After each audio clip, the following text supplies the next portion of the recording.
Scott Bryant on YouTube or check personal trainer on Instagram, and this video is all about how to get the best night's sleep ever, guaranteed every time. So there's 6 things I'm going to go over.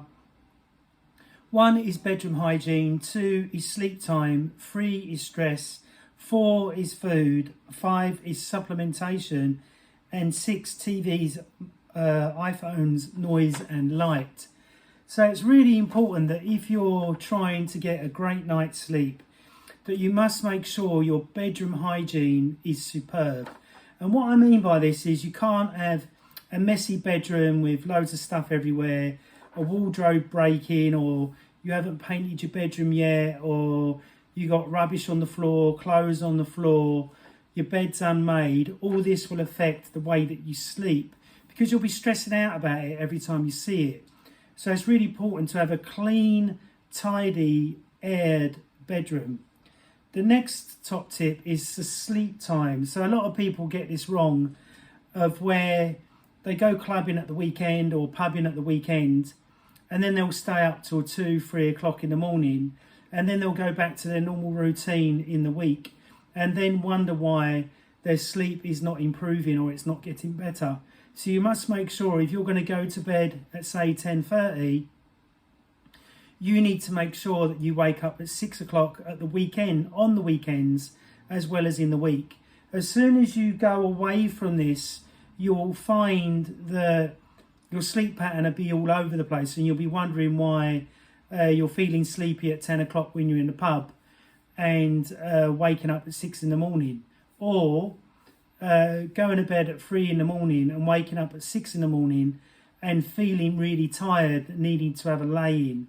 So the more that you stay consistent with your bedtimes, the better your circadian rhythms will more balance out for you. The next one is stress. If you're stressed out before you go to bed, what you can do is the 4-4-6 breath. So what you do is that you breathing for 4, hold for 4, and breathe out for 6. Do it about 10 to 20 times before you go to bed, or when you're in bed laying on your side. You'll find that your sympathetic nervous system will start to calm down, and your parasympathetic will start to kick in, which that's relaxation, chill out, and feeling really, really good. So the more that you go parasympathetic, the better you'll sleep. The next one is food. This is really important.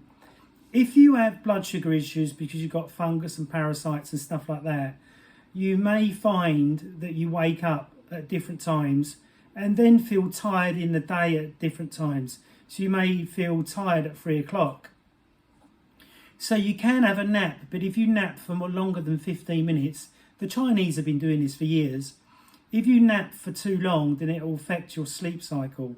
So time yourself for 15 minutes or 10 minutes, have a little doze, and then wake up and get back to work or do whatever you're doing for that day. Now, I've been doing the 15-minute doze since I was a chef when I was in my 20s. I'm now 53, but still hench. So really important to have a doze and to make sure that you eat at regular times. I see with my clients, when they have sleep issues, their diet is all over the place because they're very successful business people or very successful athletes, and they put more emphasis on training than what they do on eating. So really important for you to get your eating times right. And when you eat at the regular time, you balance out your blood sugar. The same with food proportions. If your food proportions are good and balanced, you'll have good balance of blood sugar. The next one, high fat is really important as well. So if you're a vegetarian, if you're a vegan, if you're a protein type, a carb type, or a mixed type, we all need fats in our diet. So make sure you have 20 to 30% coconut oil, lard, beef tallow, butter, or ghee or coconut oil, added with your meals, especially your last meal at night, and you'll find that you'll sleep much better because your whole blood sugar will be balanced because you've got that fat inside the body. Does that make sense? And the body uses fat for the brain, and a lot of people, their brains are racing because they don't have enough fat in their diet, and the brain is overthinking or over using because there's not enough fat in your diet. Does that make sense? Fifth, number one, supplementation. So the supplements I use, which this one is absolutely brilliant, it's called BioSleep Nutrition, and what's in it is brilliant. It's got L-theanine, which helps you to sleep, valerian root, which helps you to sleep, 5-HTP, which helps you to sleep, and GABA, that helps you to sleep and gain some muscle. So this is a brilliant supplement. I highly recommend it. Then the next thing that you should take before you go to sleep is D3 and K before you go to sleep. Say 20 minutes before you go to sleep, because that's is really a hormone, but it really helps you to sleep as well, I've found. And then you've got this other supplement which is called L-theanine, which is in that other one as well. That helps you to relax and helps the brain to shut down. A lot of people say that they overthink and they can't sleep. So by doing the 6 breaths that I showed you, will help you to go parasympathetic and have a hot bath or a hot shower, because as the body cools down and the body temperature goes down, then you'll sleep even better. So with supplementation as well, you can use valerian tea before you go to bed. But what I found for me, if I have any fluids after 7 o'clock, I end up waking up having a wee. So I don't want to wake up. I want to get that REM sleep, that really deep sleep. So by not having any fluids after 7 o'clock, my bowels and my bladder is totally empty. So I sleep all the way through. Number 5, really important in which to, number 6, really important, TV, phones, noise and light. Now where I live, I've got a big light outside, a big street light outside my bedroom.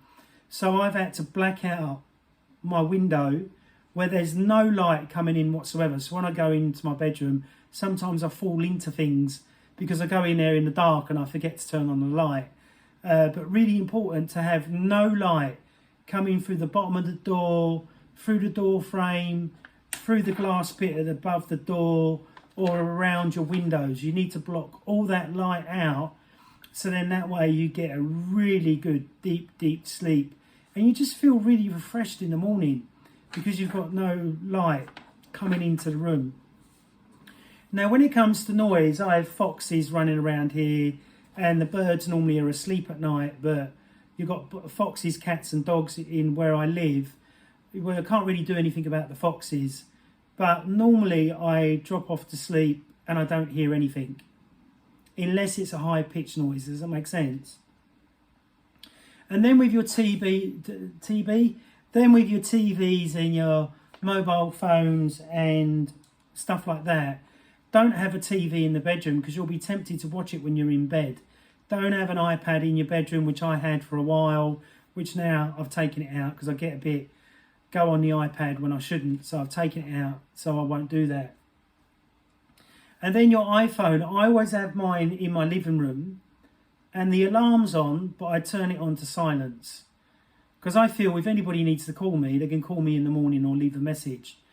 And if you have it next to your bed, it will disturb your sleep and affect your brain. So I don't think it's a good thing to have them near the bed.